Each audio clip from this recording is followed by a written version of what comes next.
Hello everyone, আসসালামু আলাইকুম। Welcome back to my channel Lawrence study hacks. আশা করছি সবাই অনেক বেশি ভালো আছো।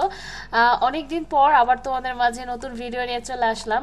কিছু প্রবলেমের কারণে এতদিন তোমাদের জন্য ভিডিও তৈরি করা হয়নি, কিন্তু এখন থেকে রেগুলার তোমরা ইনশাল্লাহ তোমাদের আপডেট এসএসসি যারা 2025 সালের ব্যাচ আছো তারা দৈনিকই আমার কাছ থেকে কিছু না কিছু পড়াশোনার আপডেট বা কোনো ভিডিও পেয়েই থাকবে। তো আজকের ভিডিওটা হচ্ছে তোমাদের একটি দৈনিক পড়ার রুটিন মানে কিভাবে সাজাতে পারো সেটার একটা ডেমো আমি এখানে দিয়েছি। আবার আজকের ভিডিওটা এটাও হতে পারে যে তোমার আসলে একটা রুটিন তৈরি করার সময় এখন হয়েছে, অনেক আগেই হয়েছে, কিন্তু এখন যেহেতু হাতে আর 2.5 মাসের মতো সময় আছে, কারণ পুরোপুরি 3 মাস আর নেই। তোমরা জানো এপ্রিলে তোমাদের পরীক্ষা, সো 2.5 মাসের মতো সময় আছে। তো এই সময়টুকু কিভাবে কাজে লাগানো যায় আর এই রুটিনটা তোমরা আদৌ ফিক্স করবে কিনা সেটা তোমরা নিজেরাই ডিসিশন নাও। আমি জাস্ট তোমাদের জন্য একটা ডেমো তৈরি করেছি। এখানে চলো আমি আর বেশি কথা না বলে ডিরেক্ট আমাদের হচ্ছে চলে যাই। দেখো এখানে সময় হচ্ছে 6টা থেকে 7টা, সেটা হচ্ছে সকালের সময়টুকু তোমরা যারা হচ্ছে সায়েন্সের আছো তারা কিন্তু গণিত চর্চাটা করতে পারো। সেটা হতে পারে হচ্ছে তোমার হায়ার ম্যাথ হতে পারে, দেন সেটা জেনারেল ম্যাথও হতে পারে। আর যারা হচ্ছে কমার্সের স্টুডেন্ট আছো তারা অ্যাকাউন্টিং প্র্যাকটিস করবে, আর যারা হচ্ছে আর্টসের স্টুডেন্ট আছো তারা ভূগোল বা হচ্ছে যুক্তিবিদ্যাটা পড়বে। এখন আমি বলি এই 3টা জিনিস সিরিয়ালে ফার্স্টে দেওয়ার কারণটা কি, কারণ আমরা যখন সকালে ঘুম থেকে উঠি তখন কিন্তু আমাদের ব্রেইনটা অনেক ফ্রেশ থাকে, কিন্তু তারপরেও আমাদের কাছে মনে হয় যে একটু ঘুমালে ভালো লাগতো বা ঘুম চলে আসে, কিন্তু অঙ্ক করার টাইমে কিন্তু কারোরই ঘুম আসবে না, বা অ্যাকাউন্টিং করার টাইমে কারোরই ঘুম আসবে না। প্লাস ধরো ভূগোল বা হচ্ছে যুক্তিবিদ্যা এগুলো একটু ক্রিটিক্যাল পড়াশোনা, তো এগুলোর জন্য কারো ঘুম আসবে না।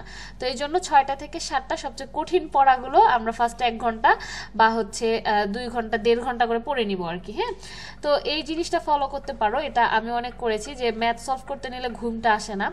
তারপরে দেখতে পারো যে হচ্ছে 7:30 থেকে 8টা আমরা একটা ব্রেক টাইম নিব 30 মিনিটের। অনেকে নাস্তা করে নিতে পারো এই ব্রেক টাইমে, আবার অনেকে হচ্ছে একটু হেঁটে আসতে পারো বা নিজের বাসায় হাঁটাহাঁটি করতে পারো। আমি জানি কেউ ব্যায়াম করবে না, বা যারা ব্যায়াম করো তারা একটু ব্যায়াম করতে পারো, এই আর কি। তো এরপরে আসো আধা ঘন্টা ব্রেকের পরে। ব্রেক টাইমটা আসলে আধা ঘন্টা সকালে দেখে নেওয়া হয়েছে, কিন্তু তোমরা যদি টানা পড়াশোনা করতে চাও সেই ক্ষেত্রে ব্রেক টাইমটা কিন্তু আধা ঘন্টা আসলে বেশি হয়ে যায়। শুধু খাওয়ার জন্য বা গোসল করার জন্য আধা ঘন্টা রাখা উচিত, কিন্তু এছাড়া ব্রেক টাইম 10 মিনিটের বেশি নেওয়াটা ঠিক হবে না, তাহলে পড়াশোনার ফ্লোটা চলে যায়। এখানে দেখতে পাচ্ছ যারা সায়েন্সের স্টুডেন্ট আছো তাদের জন্য আবার 8টা থেকে 9টা 1 ঘন্টা রেখেছি হচ্ছে ফিজিক্স। তোমরা যারা হচ্ছে মানে সকালেই কিন্তু, হ্যাঁ সকাল দেখো 8টা থেকে 9:30 পর্যন্ত, সকাল 9:30 পর্যন্ত তোমরা হচ্ছে পদার্থ বিজ্ঞান বা রসায়ন যে কোনো 2টা সাবজেক্ট পড়বে।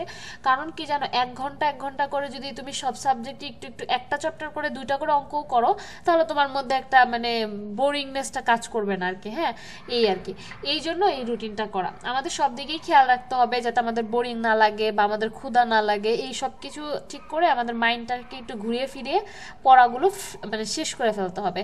তারপরে এখানে দেখতে পাচ্ছ ব্যবসায় সংগঠন বা ব্যবস্থাপনা, এই যারা কমার্সের আছো তারা এই সাবজেক্টটা পড়তে পারো, আর যারা আর্টসের আছো তারা কিন্তু 8টা থেকে 9:30টার মধ্যে বাংলা সাহিত্যটা পড়তে পারো, কারণ বেশি পড়ে ফেললে পরে গিয়ে আর বাংলা পড়তে ভালো লাগবে না।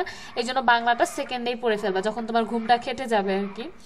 তারপরে দেখো আমি কিন্তু সম্পূর্ণ এটা আমার নিজের মন মতো সাজিয়েছি, তোমরা চাইলে এখানে কিছু সংযোজন করতে পারো, কিছু বিয়োজন করতে পারো, বা কার টাইমিংটা কেমন। আর আমি বলবো না এখন খুব একটা টাইমিং চেঞ্জ করার দরকার আছে, কেউ যদি সকালে উঠতে না পারো সেই ক্ষেত্রে সে হচ্ছে সারা দুপুর থেকে বা রাত পর্যন্ত পড়লা, দেন ঘুমিয়ে গেলা, এরকম আর কি। যে একবারেই পারবে না সে নিজের মতোই রুটিন বানিয়ে ফেলো। কিন্তু আমার মতে এখানে একটা জিনিস ফিক্স রাখা হবে, সেটা হচ্ছে প্রত্যেক দিন আমরা 4 থেকে 5টা সাবজেক্টই পড়বো। তারপরে প্রত্যেক দিন আমরা গ্যাপ নিব হচ্ছে আধা ঘন্টা করে বা 10 মিনিট করে, দেন আমরা খাওয়া দাওয়া বিশ্রাম সবকিছু ঠিক করেই রুটিনটা তৈরি করবো আর কি। এরপর দেখতে পাচ্ছ 9:30 থেকে 10:30 সকাল, এখানে পড়বে তোমরা হচ্ছে গ্রামার। তারপরে গ্রামার যেহেতু সবারই আছে, গ্রামার ও রাইটিং, ইংলিশ রাইটিং এর যে ব্যাপারটা থাকে এটা আমরা মুখস্থ করব। তো গ্রামার আর রাইটিং 2টা জিনিসই আমরা বেশি গুরুত্ব দিয়ে করব, এই কারণে আমরা কি করব প্রত্যেক দিনই এটা প্র্যাকটিসটা করে ফেলবো সকালবেলাই। তারপরে দেখো আমরা 10:30 থেকে 11:30 একটু বিশ্রাম করলাম বা গল্প করলাম বা ফ্যামিলি টাইম কাটালাম, যেটাই করি না কেন, বা আমরা একটু ফোন চাপলাম, যেটাই করি না কেন তারপরে কিন্তু আমাদের ব্যক্তিগত কাজ বিশ্রাম যেটা আছে এটা সেদিন আমরা দুপুর থেকে শুরু করব, মানে 11:30 থেকে একদম 1টা পর্যন্ত। এবার একটু টাইমটা দুপুর পর্যন্ত হয়ে গেল, এই টাইমটা তুমি পড়তে পারো হচ্ছে বায়োলজি, হ্যাঁ, বা আইসিটি, ফিন্যান্স বা অর্থনীতি পড়তে পারো, বা ইতিহাস বা পৌরনীতি পড়তে পারো দুপুরবেলা। কারণ কি দুপুরবেলা হচ্ছে তুমি একটু জীববিজ্ঞান পড়লে একটু ঘুম ঘুম আসবে, হ্যাঁ, তারপরে ফিন্যান্স পড়লেও একটু খারাপ লাগবে, বা ইতিহাস পড়লেও তো একটু মাথা হ্যাং হয়ে যাবে, তখন তুমি কি করে ফেলতে পারবে, বিশ্রামে চলে ভালো ঘুম হবে তোমার একটু। তো দুইটা তোমরা দেখতে পাচ্ছ এখানে 1টা পর্যন্ত হচ্ছে তুমি এগুলো পড়লা, দেন আবার একটা এই যে এখানে দেখতে পাচ্ছ 1টা, দেন 1টা থেকে এখানে তোমার যে 2টা 30 পর্যন্ত তোমাদের একটা বিরতি নিলা তোমরা 1-1.5 ঘন্টার, তারপরে দুপুরে খাবার বিশ্রাম এগুলো করে ফেললা, এই আর কি। এরপরে যদি তোমরা দুপুরে আবার পড়াশোনা শুরু করতে চাও তখন শুরু করবে হচ্ছে তোমরা সৃজনশীল। আমি বলি যখন রুটিনটা তৈরি করা হয়েছে তখন একটা জিনিস আমি নিজেকে দিয়ে যখন মানে আগে পড়াশোনা করতাম সেই ব্যাপারটা, যে প্রথমে বই রিডিং পড়ার একটা মানে প্রবণতা থাকতে হবে, তাহলে সৃজনশীলগুলো বুঝতে একটু সহজ হবে আর কি।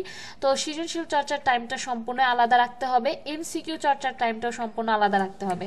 তো যারা সায়েন্সের আছো তারা সৃজনশীলগুলো তো একটু বেশি সলভ করতে হয়, ফিজিক্স কেমিস্ট্রি বায়োলজি, তারা সেটা করবে। আর যারা হচ্ছে মার্কেটিং এর ডিপার্টমেন্টে আছো, মানে হচ্ছে কমার্স ডিপার্টমেন্টে আছো, তারা এমসিকিউ চর্চাটা একটু বেশি করে করবে। এরপরে তোমাদের যে বিকালের টাইমিংটা 4টা থেকে 5টা বিকাল, এই টাইমটা তোমরা করতে পারো হচ্ছে বিজ্ঞান প্র্যাকটিক্যাল, মানে প্র্যাকটিক্যাল বা নোট এগুলো কোনো কিছু থাকলে, হ্যাঁ, বিজনেস প্র্যাকটিস, তারপর ভূগোল বা বাংলা রচনা থাকলে এগুলো পড়তে পারো বিকাল টাইমটা। তারপরে দেখো 5টা থেকে 5:30 পর্যন্ত তোমরা একটা হালকা নাস্তা বা বিশ্রাম নিয়ে নিলে, বা ফ্রেন্ডের সাথে ঘুরতে গেলে আধা ঘন্টার জন্য হেঁটে আসলে, যাই করো না কেন। এরপরে চলে আসো 5:30 থেকে 7টা বিকালের যে টাইমটা আছে, মানে সন্ধ্যার পর থেকে যে সময়টা আছে, সন্ধ্যার সময়টা হচ্ছে আমাদের সবচেয়ে ইম্পর্টেন্ট টাইম হবে, কারণ আমরা এই টাইমটাতে হিউজ পড়া পড়বো, ঠিক আছে। যেমন আমাদের যেসব দুর্বল বিষয় আছে সেগুলো নিয়ে আমরা চর্চা করব সন্ধ্যার পর থেকে রাত পর্যন্ত। তো আমাদের দুর্বল বিষয় আছে হচ্ছে প্র্যাকটিস, যেগুলো বেশি বেশি দরকার, যা কারো ফিজিক্সে দুর্বলতা থাকতে পারে, কারো কেমিস্ট্রি, কেউ ম্যাথ কম পারতে পারো, তারা এই পুরো টাইমটুকু যে 5:30 থেকে 6:30 7টা মানে 1.5 ঘন্টা টাইমটুকু শুধু দুর্বল জিনিস নিয়ে চর্চা করবা। তারপর সেম সব বিভাগের ক্ষেত্রেই সেম, দুর্বল যার যেখানে দুর্বলতা সে সেটা নিয়ে ওয়ার্ক করবা এই টাইমটুকু। রাত 8টা থেকে 9:30টার মধ্যে তোমরা হচ্ছে বাংলা পড়া বা রিভিশন, বাংলা কোনো রিভিশন থাকলে সেটা করবা। আর আমার মতে যদি বাংলা নাও পড়তে ইচ্ছা করে তাও তুমি দুর্বল বিষয়টা নিয়ে বিকাল থেকে রাত পর্যন্ত কাজ করতে পারো, এই আর কি। আর প্রকৃতপক্ষে যে রাতের সময়টা 9:30 থেকে 10:30, এই টাইমটা তুমি সকাল থেকে এই পর্যন্ত যত যা পড়েছো সবগুলোর উপর একবার চোখ বুলাবে, কারণ আমাদের ব্রেন কিন্তু মনে করো যে একটা জিনিস যদি শেষ হয়ে যায় সেটা সে ভুলেই যায় এক ধরনের, তো তুমি যদি আবার রিভিশন করো জিনিসটা মাথায় একদম অ্যাডজাস্ট হয়ে যাবে, এই আর কি। তো রুটিনের শেষে একটা নির্দেশনা আছে তোমাদের জন্য, সেটা হচ্ছে নাম্বার 1, রুটিন কাস্টমাইজ করো ব্যক্তিগত দুর্বলতা অনুযায়ী। এটা কিন্তু আমি ফার্স্ট থেকেই বলে আসছি, কারো যদি কোনো সকালে ঘুম থেকে উঠতে অনেক প্রবলেম থেকে থাকে, স্বাভাবিক, তার হ্যাং করবে মাথা, সে একদমই পড়তে পারবে না। আর কারো যদি টুকটাক 9টা 8:30 ওঠার অভ্যাস থাকে, সে 7টা বাজে উঠে যেতে পারবে বা 6টা বাজে। তারপরে দেখো মক টেস্ট দাও সপ্তাহে 1 দিন, হ্যাঁ, তোমার মন মতো করে তুমি একটা এক্সাম দিলা, যে কোনো নিজেকে যাচাই করার জন্য এখন অ্যাভেলেবেল এক্সাম আছে, গুগলে প্রশ্ন পাওয়া যায় সব জায়গা থেকে। পর্যাপ্ত ঘুম নিশ্চিত করো, অন্তত 6 থেকে 7 ঘন্টা, 6 থেকে 7 ঘন্টা অবশ্যই একটা মানুষকে ঘুমাতে হবে, তা না হলে ঘুম লাগবে বেশি বেশি। তারপরে মোবাইল ব্যবহার এড়িয়ে চলো পড়ার সময়, মানে কি মোবাইলে যদি একবার স্ক্রলিংয়ে ঢুকে যাও সেই ক্ষেত্রে কিন্তু বের হওয়া খুব মুশকিল। এই জন্য 5 মিনিট বা 10 মিনিটের ব্রেকে আমরা কেউ মোবাইল ইউজ না করারই চেষ্টা করবো, এই আর কি। আর এখানে তোমাদের রুটিনটা আবারও দেখিয়ে নিচ্ছি, এটা তোমরা কাস্টমাইজ করে নিতে পারো নিজেদের মতো করে। আমি যতটুকু বোঝানোর দরকার ছিল ততটুকু বুঝিয়েছি, বাকিটা তোমরা 2.5 মাসের মধ্যে নিজেরাই গুছিয়ে উঠতে পারবে ইনশাল্লাহ। সো তোমাদের সবার জন্য অনেক বেশি শুভকামনা এবং বেস্ট অফ লাক। আজকের ভিডিওটা এখানেই শেষ করছি। ভিডিওটি ভালো লাগলে অবশ্যই সাবস্ক্রাইব এবং লাইক করতে ভুলবেন না। আল্লাহ হাফেজ, আসসালামু আলাইকুম।